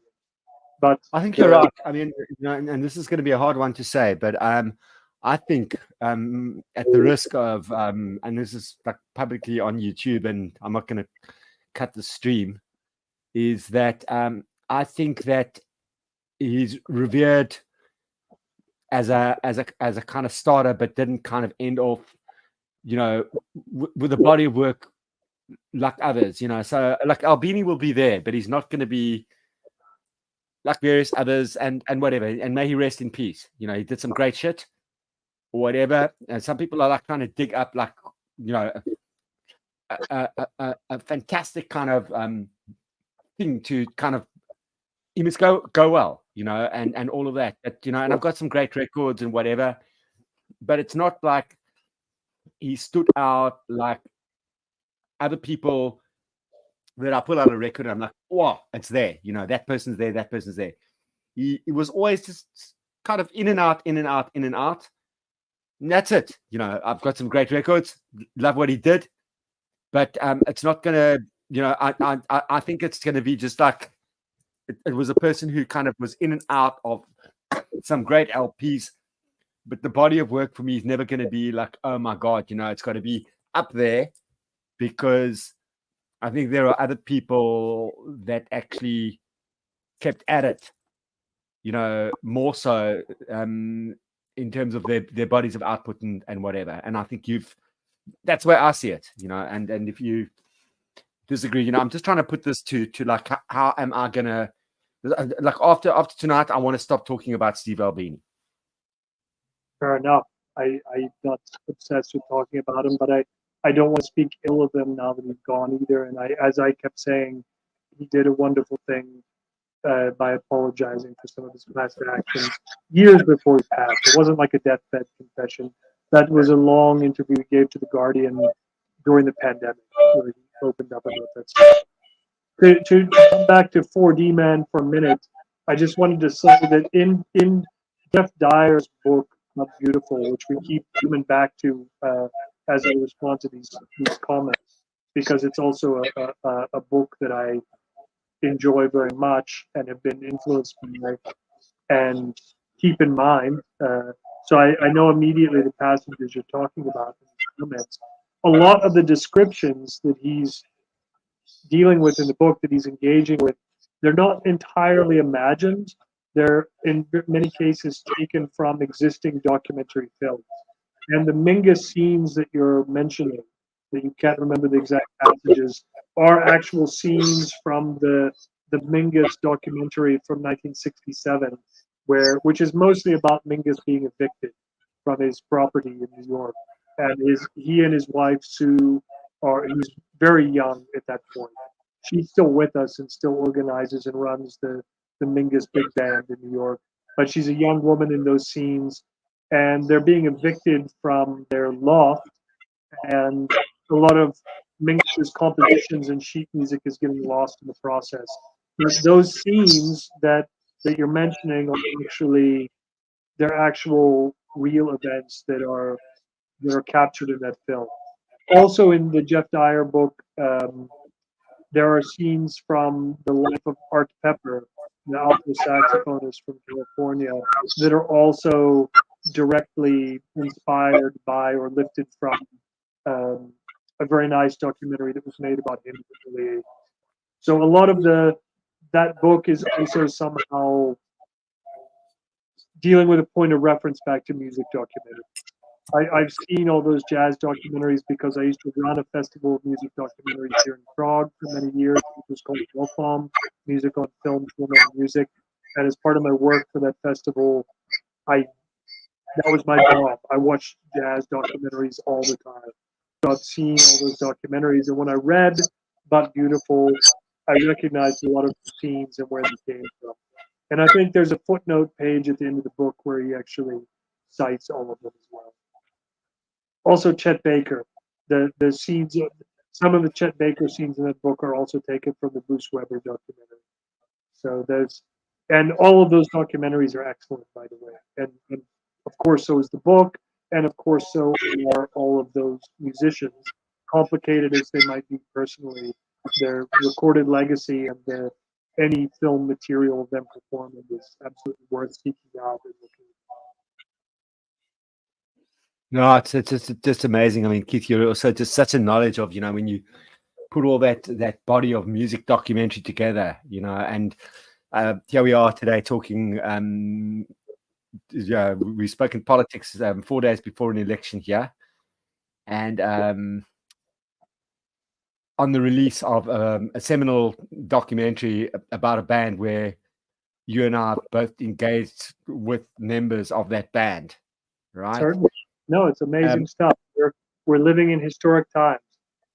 But because we've been talking for 2 hours, I should probably remove myself and go to sleep because I've had Me a very too. long.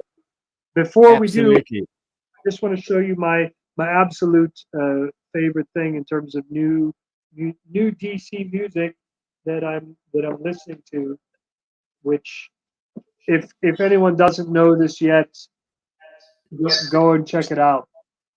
Do you know They this? showed it on the Jazz Bums last night. I got it on Tidal. Excuse my language, but it's not for kids. I immediately checked Tidal today.